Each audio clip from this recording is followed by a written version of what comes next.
The rain came down in fine, misty sheets, turning the marble courtyard into a shimmering mirror. The city lights of Shanghai bled through the fog like restless ghosts, flickering off the wet pavement. Inside the golden gates of the Li Dynasty estate, the sound of polished shoes and laughter echoed against the columns. It was the night of the charity gala. The kind where diamonds caught more attention than the cause itself.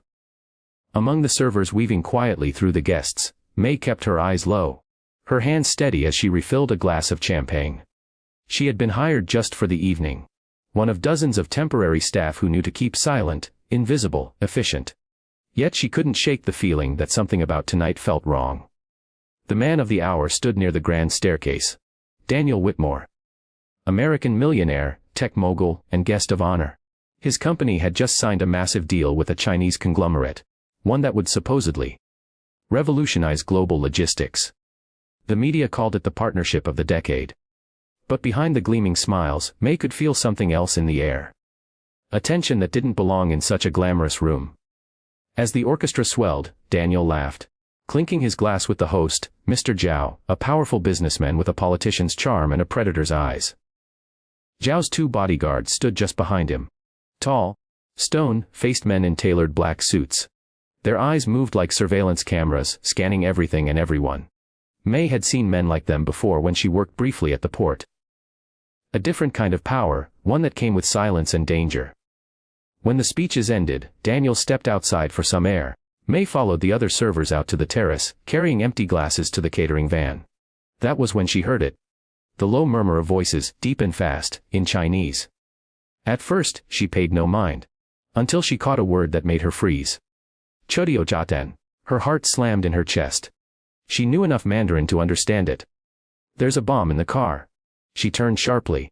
It was the two bodyguards, Mr. Zhao's men, standing by the black Mercedes near the side gate. They were speaking quietly, thinking no one would understand. The boss said the American leaves right after the toast. One of them muttered. Make sure the car explodes 2 streets away. Clean. No trace. May's breath hitched. For a second, she couldn't move. The sound of rain grew louder in her ears, mixing with her heartbeat. Her hands trembled, almost dropping the glass tray she held. She knew she should walk away, pretend she didn't hear. This wasn't her world. Rich men, foreign deals, and politics that could crush anyone in their way. But she couldn't. Not after what she'd heard. Daniel appeared moments later, buttoning his coat as he headed toward the car. He looked relaxed, smiling faintly at his phone. May's feet moved before she could think. She stepped into his path, heart racing. Sir, please, wait. Her voice cracked in panic. Daniel looked up, startled. What is it? She glanced toward the guards who immediately tensed. Their eyes sharpened like knives. Don't get in the car. She whispered, her voice barely audible over the rain. Daniel frowned. What are you talking about? I can't explain. But you can't get in that car. Please. He hesitated, confusion turning to suspicion. Are you trying to scam me or something? The guards were already walking toward them. May could see it in their eyes. They knew she'd heard. One of them spoke into an earpiece. I'm serious, she pleaded, stepping closer. Something's wrong. The car, it's not safe. Daniel glanced at the guards, who now had that calm, professional look people get right before something terrible happens. One of them smiled faintly, and it wasn't friendly. Mr. Whitmore. The taller one said smoothly in accented English, your vehicle is ready. Please this way. May shook her head furiously. Don't go. Daniel's instincts, sharp from years in business, flickered. The girl's eyes, she wasn't lying. Something in her terror felt too real. He took a step back. Actually, I think I'll take a walk first. The guard's smile vanished. Sir, it's raining. I'll manage. There was a brief silence, thick, heavy, dangerous. Then, in the distance, thunder cracked, masking the sound of a soft click. A second later, the car exploded. The blast ripped through the night, fire erupting like a dragon's roar. The shockwave threw May to the ground, glass raining around her. Guests screamed from inside the mansion, alarms blaring. Daniel stumbled back, eyes wide, as the inferno devoured what had been his car seconds ago. The guards gone. Vanished in the chaos. May's ears rang, her chest heaving. She looked up through the smoke and fire, meeting Daniel's stunned gaze. His face was pale, streaked with rain and soot. Realization dawning like a terrible sunrise. Yo, he breathed. You just saved my life. But May knew, It wasn't over. Not even close. Because the men who planted that bomb wouldn't stop until the job was finished. And now, they both were targets. The night had turned into chaos. Flames clawed at the sky, painting the rain in orange streaks. Security guards ran in every direction, guests screaming, phones flashing as someone shouted for ambulances. But amid the confusion, May's eyes darted toward the mansion's rear gates. Where the two men had been. Gone. Daniel stood frozen beside her, his coat drenched, his face pale. The weight of realization seemed to hit him all at once. Moments ago, he had been raising a glass in celebration. Now, the world around him was burning. May grabbed his sleeve. "We have to go, now." Though he blinked, still dazed. What just happened? "Who are you?" "There's no time," she hissed, tugging at his arm. "They'll come back to finish it." Daniel looked at her, his breath quickening. He wasn't used to being ordered around, especially not by a terrified young woman in a catering uniform. But something in her voice, urgent, desperate, cut through his confusion. "All right," he said finally, nodding, led the way. They darted through the side corridor, slipping past a cluster of shouting guests. May led him toward the service exit, where delivery vans were parked. Smoke drifted through the rain, mixing with the metallic tang of burning fuel. Every shadow seemed alive, every echo a threat. Behind them, the wail of sirens grew closer. But May knew the police wouldn't help. If Zhao was behind this, he had power deep in the city's veins. Power that silenced questions before they were asked. They reached the alley behind the estate. May turned sharply, motioning for him to crouch behind a stack of crates. "Stay down." Daniel followed, breathing hard. His mind was racing. His deal with Zhao's company, the gala, the smiles, the handshakes. "You heard them," he whispered. "You actually heard them say they were going to?" "Yes," she said quickly, her eyes scanning the dark street. "They were speaking in Chinese. I understood enough to know they planned it." He stared at her, incredulous. "Why would they want to kill me? We just signed a deal worth billions." Mai's eyes flicked toward him. "That's exactly why." The sound of footsteps echoed from the other end of the alley, measured, heavy. She pressed a finger to her lips. Daniel froze. Two silhouettes appeared under the dim streetlight, moving with purpose.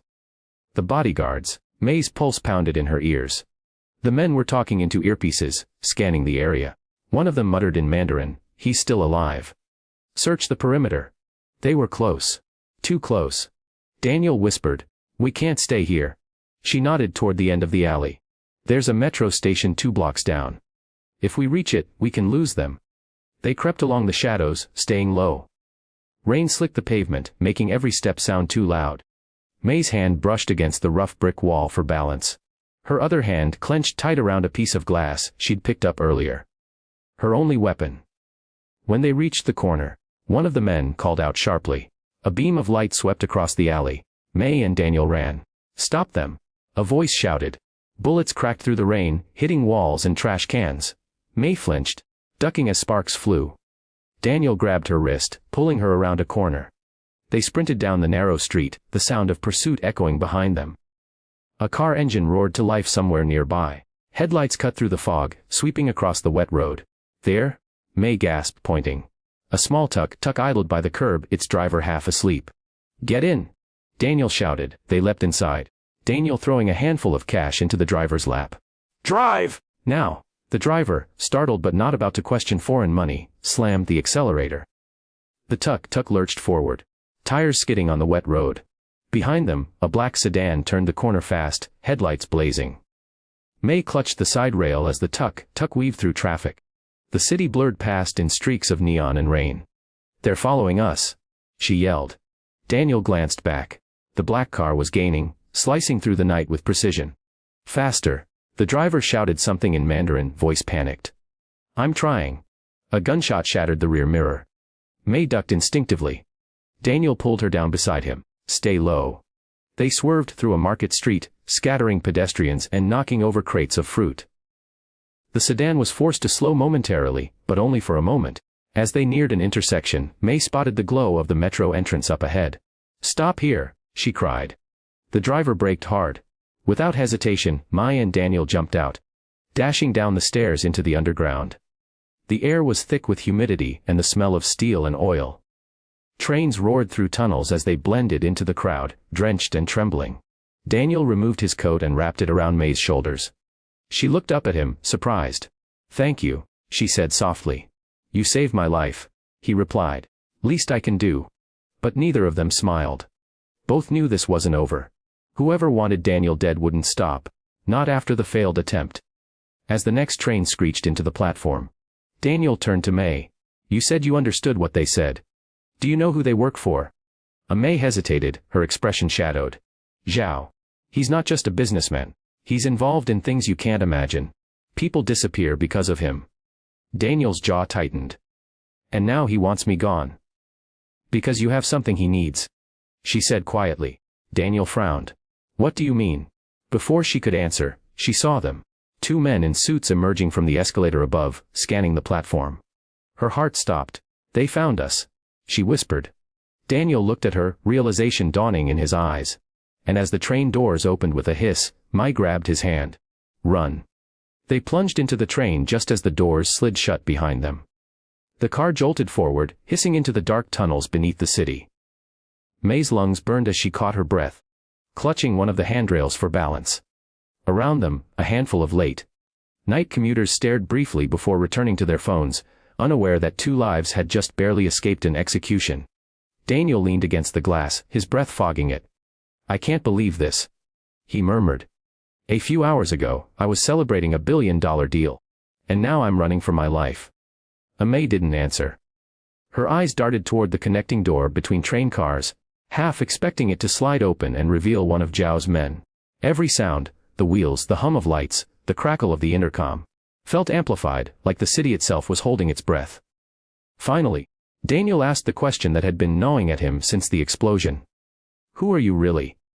You're not just a server, are you?" Mai hesitated. "The truth wasn't simple. I used to be a translator for a logistics firm in Suzhou," she said finally, her voice low. "We handled contracts and shipments for companies all over Asia.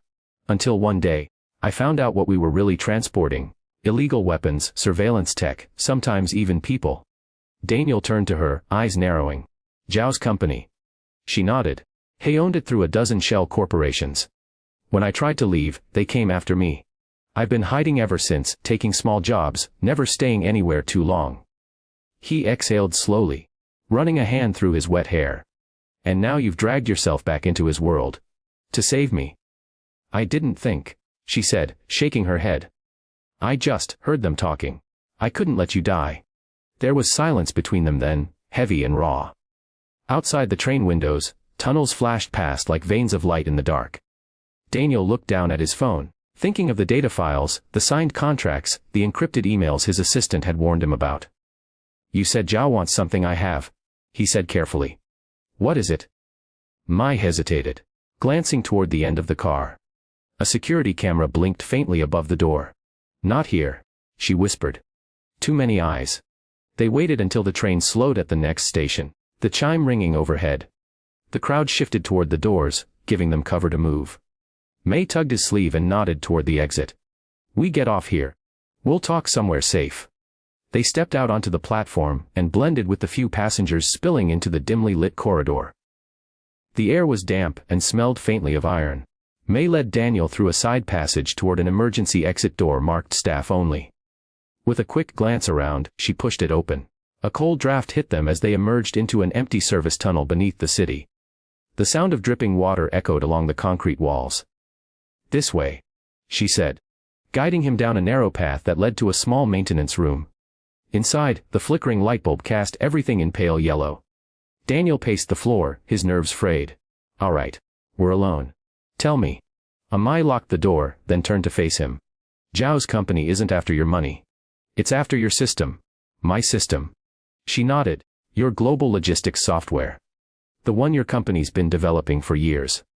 The AI that tracks and optimizes international trade routes." Daniel's expression hardened. "That system is encrypted with military-grade security. Even I don't have the full source code without authorization." "Exactly," May said. "Which is why they needed you alive, at first. But if they can't control you, they'll erase you." Daniel went still. "You mean, this was planned from the beginning? The partnership, the gala, all of it?" "Yes. Zhao's people embed themselves in legitimate deals, then use them as fronts for smuggling and espionage. Your company's network could give him access to every shipment that moves across Asia. He could use it to transport anything, anywhere, without detection.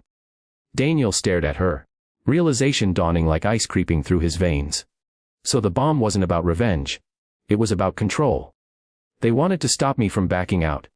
Mai nodded grimly. And now they think you're dead. Which might be the only thing keeping us alive right now. Daniel sank onto an old metal chair, running a hand over his face. The weight of it all pressed down on him. The betrayal, the deception, the narrow escape. I can't just disappear, he said finally. I have employees. Investors. People who trust me. Mai's gaze softened. You can't help them if you're dead. He looked up at her then, really looked. There was strength in her eyes, born of fear and survival, but also something fierce and unyielding. What do we do? He asked quietly. Mai exhaled, thinking fast. I know someone, a journalist. She's been investigating Zhao for years. But she could never get enough proof. If we can get your company's internal files and connect them to Zhao's accounts, we might have something she can use. Daniel hesitated. That means accessing my servers. They're in my Shanghai office. Then that's where we go, she said simply. A faint rumble echoed through the tunnel outside. Daniel froze. Did you hear that? Mai's eyes darted to the door. Footsteps. Heavy, deliberate. She switched off the light. The room fell into darkness. For a moment there was silence, then voices, male, close. Daniel's pulse pounded in his ears. He whispered.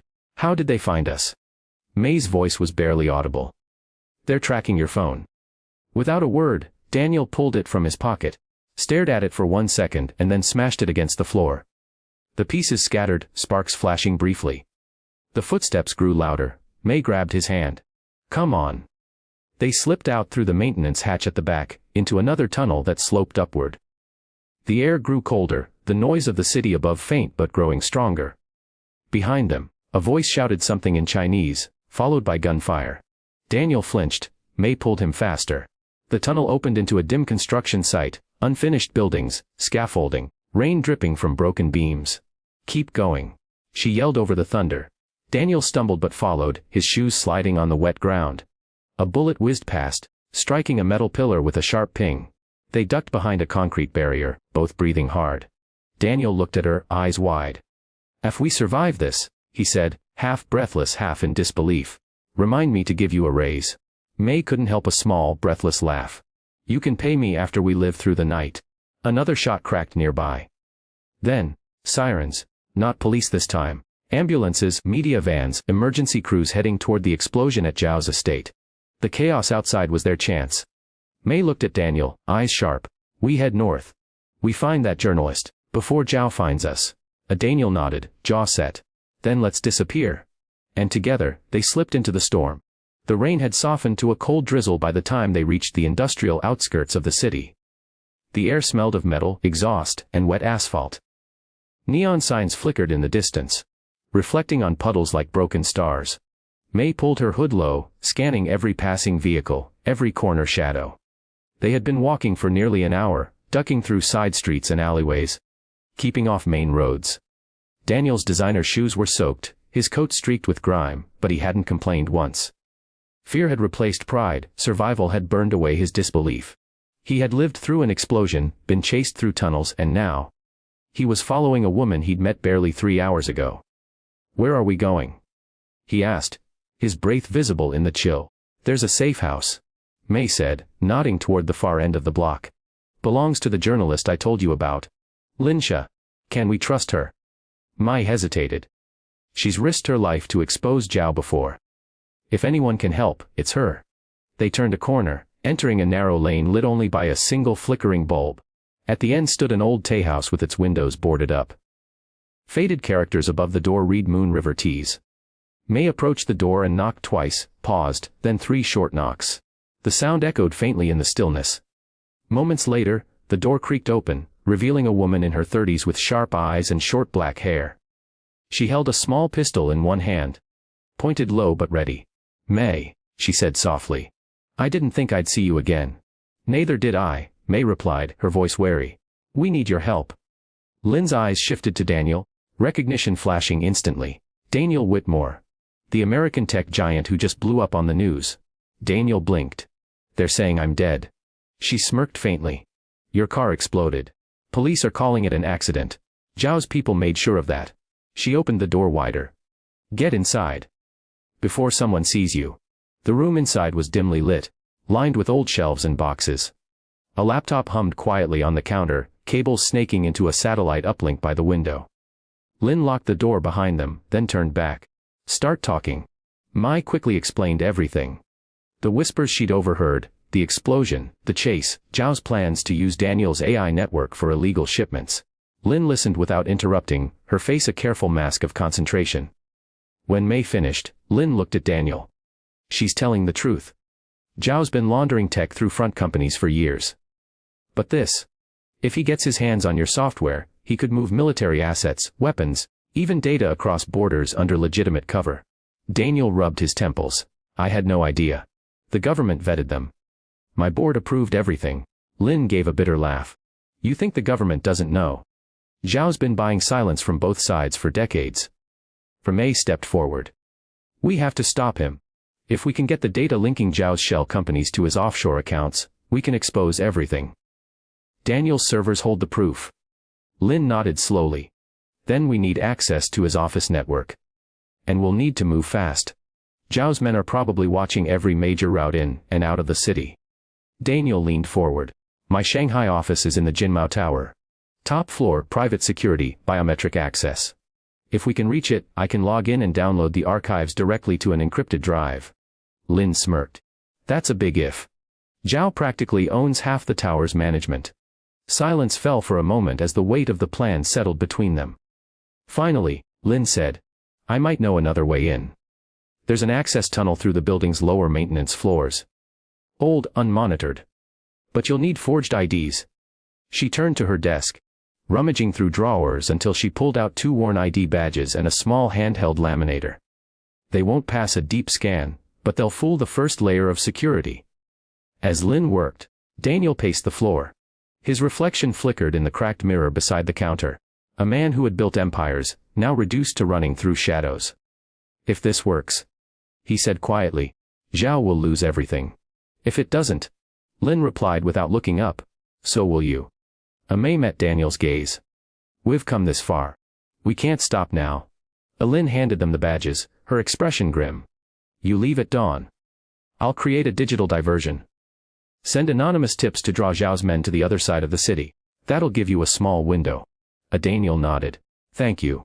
Lin's eyes softened just slightly. Don't thank me yet. Just survive.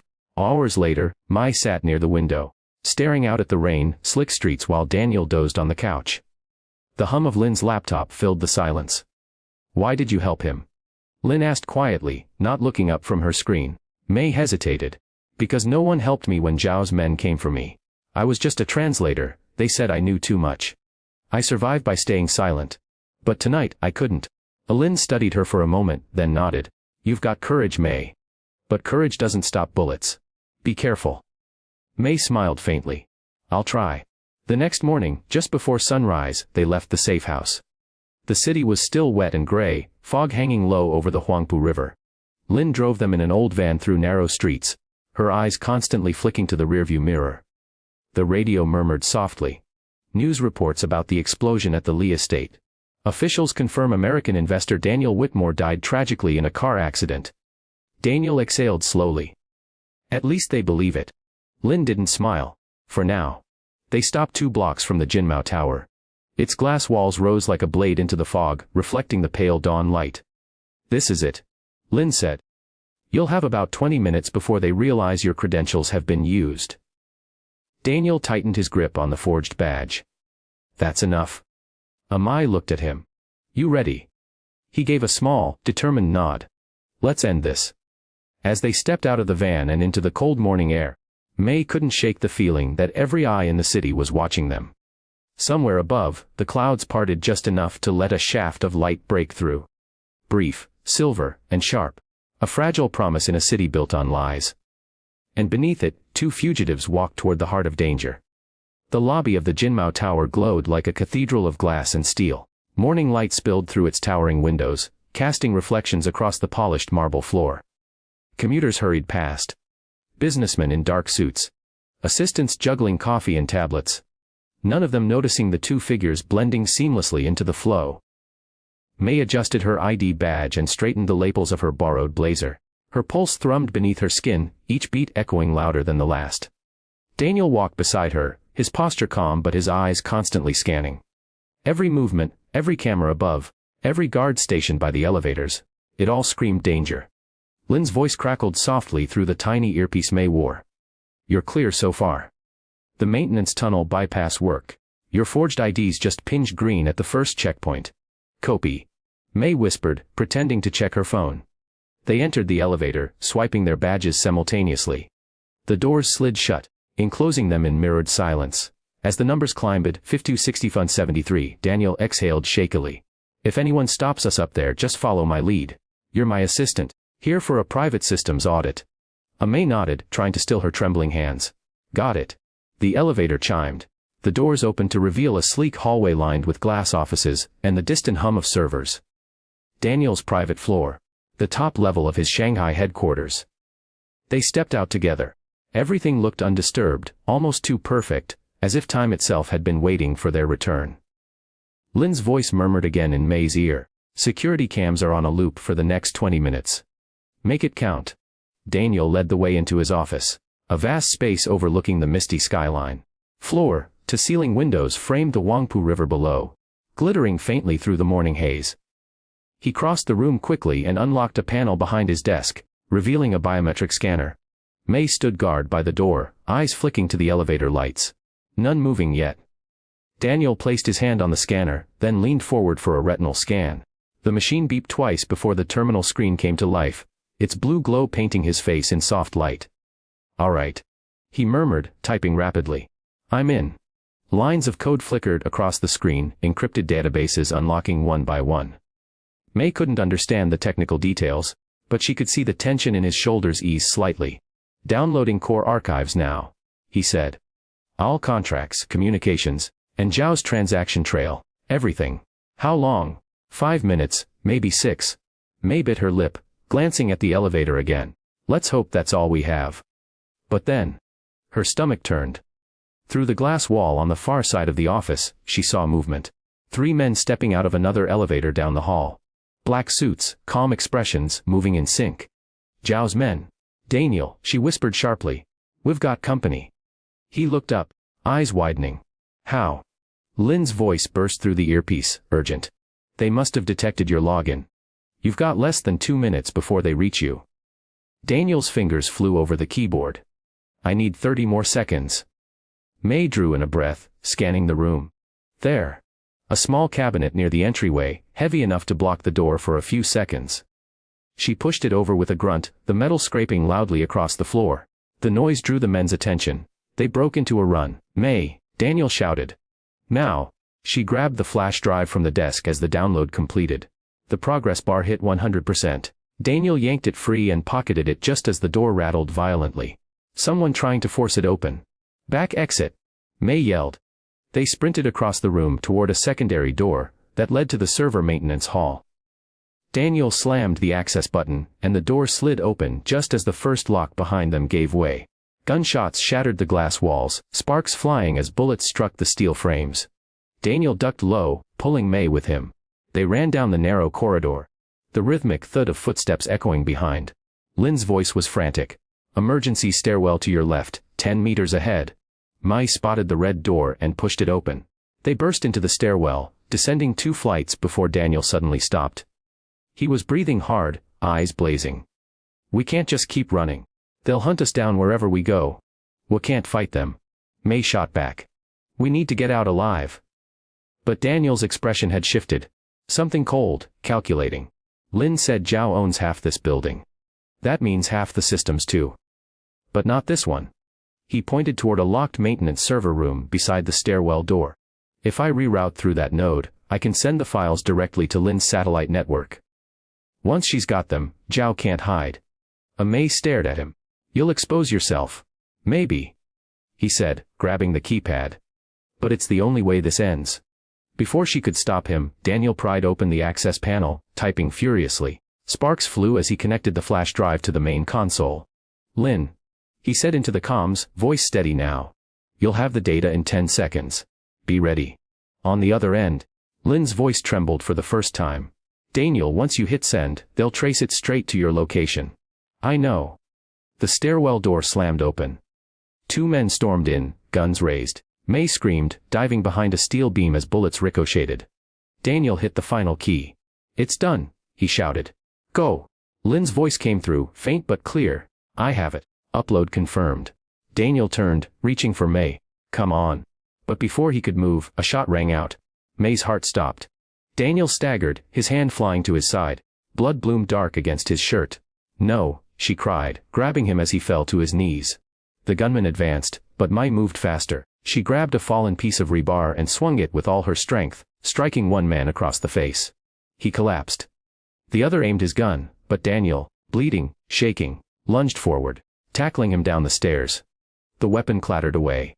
May grabbed Daniel's arm, pulling him upright. We have to go.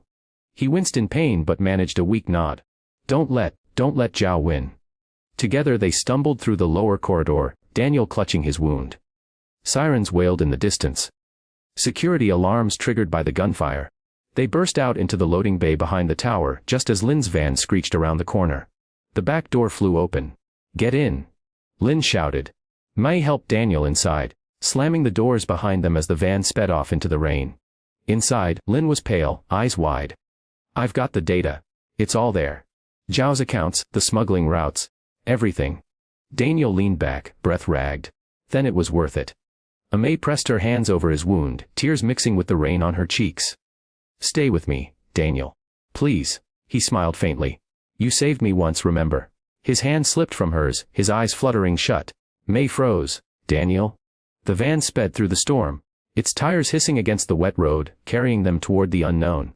Toward one final reckoning. The storm hadn't stopped all morning. Sheets of rain washed over Shanghai, muting the chaos that simmered beneath its glittering skyline. Lynn's van sped through the gray blur of traffic, wipers slashing wildly across the windshield. In the back, May knelt beside Daniel, pressing against the wound in his side with a blood-soaked towel. His skin was clammy, his breathing shallow, but his pulse still flickered, stubborn and alive. Stay with me, she whispered, her voice breaking. You can't die, Daniel. Not after everything. Lynn's voice came from the driver's seat, tense and urgent. We need a doctor now. There's a clinic a few blocks ahead, run by someone who owes me a favor. May glanced at Daniel's face. His lips were pale, but his eyes fluttered open. Is it over? He murmured. Not yet, May said softly. But we have what we need. He gave a faint, pained smile. Then finish it. Minutes later, the van skidded to a stop outside a narrow alley. Lynn and May half-carried, half-dragged Daniel into the clinic. A small, dim room that smelled of antiseptic and damp plaster. A tired-looking man in a white coat took one look at the wound and swore under his breath. Who shot him? No time. Lynn snapped. Just fix him. The doctor hesitated only a moment before ushering them into the back. May helped Daniel onto the table, gripping his hand tightly as the doctor worked. The sterile light above flickered, glinting off the surgical tools. Daniel's blood soaked through her fingers, warm and sticky. She tried not to think about what would happen if he didn't wake up. Lynn stood near the window, her phone buzzing with encrypted messages. The data's already uploading to international networks, she said quietly. I sent it to 3 journalists in Hong Kong, 1 in London and 1 in Washington. Once they verify it, the story goes live. May looked up, her voice trembling. That means Zhao will know. Lynn nodded grimly. He'll know soon. And he'll come for anyone connected to it, including us. The doctor stepped back, wiping sweat from his brow. The bullet missed his lung by half an inch, he said. He's lost a lot of blood, but he'll live, if he rests. May let out a shaky breath of relief, tears spilling down her cheeks. Thank you, she whispered. The doctor only nodded. Keep him here for a few hours. Then go. This place isn't safe. Hours passed. The rain softened into mist, the kind that hung low over the city like unspoken grief. May sat beside Daniel's bed, holding his hand as the world outside slowly shifted. Lynn kept working on her laptop, sending backups of the files to every outlet she trusted. Then, sometime after noon, Lynn's phone chimed. She glanced at the screen, and froze. It's out, she said quietly. May turned. What do you mean? The story, Lynn whispered, almost in disbelief. It's gone global. She turned the screen toward May. Dozens of headlines blazed across it in English and Chinese. Zhao Industries exposed in international smuggling and espionage scandal. American CEO survives assassination attempt. Secret deal, uncovered. Global corruption network linked to Shanghai tycoon. May's hand for her mouth. We did it. Outside, the faint sound of sirens began to echo through the city. Not the kind that chased people like her, but the kind that signaled something larger, unstoppable. Lin stared at the screen, her face hard. Zhao won't run. Men like him don't run, they strike back.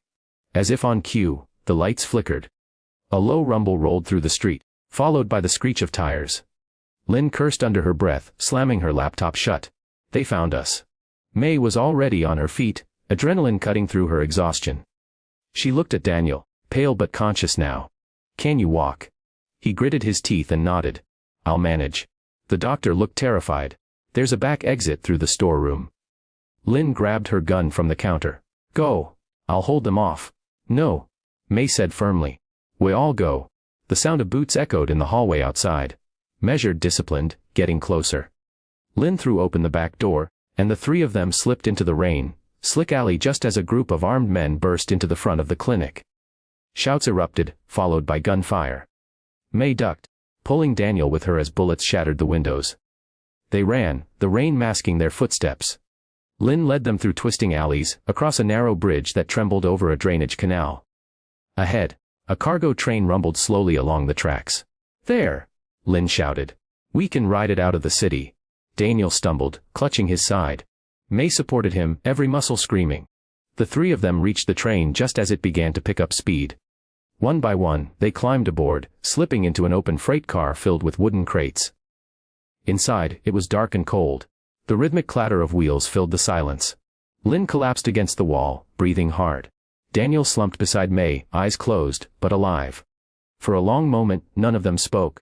The train carried them through the outskirts, past factories and empty fields, leaving the storm and the city behind. Finally, Daniel broke the silence. Do you think it'll make a difference? May looked out through a crack in the wall, watching the city lights fade into gray distance. The truth always makes a difference. She said softly, maybe not right away. But it changes things. Lin gave a quiet, tired laugh. Zhao's empire will crumble now. The world finally knows what he's done. Mai turned back to Daniel. His face was pale but peaceful. You did it, she whispered. You didn't just survive, you exposed him. He managed a faint smile. We did it. The train thundered onward, cutting through the mist. May leaned her head back, closing her eyes. For the first time in years, she felt the strange, fragile weight of hope. Far behind them, in the heart of Shanghai, the city woke to a new reality. Police convoys surrounded Zhou's estate. Reporters crowded the gates. And in a penthouse overlooking the river, Zhao himself watched the news in silence, his reflection trembling in the glass. For the first time, his smile was gone. By the time the sun set that evening, international agencies had issued warrants, accounts were frozen, and his name was everywhere. The empire he had built on fear was collapsing, piece by piece. And somewhere along a distant stretch of rail, three fugitives watched the fading skyline. Daniel lay resting, the faint rhythm of his breathing steady. Lin stared into the horizon, already planning her next story. And May, silent, wary, but unbroken, watched the storm clouds part above them, revealing a strip of blue sky. For years she had lived in fear, unseen and unheard.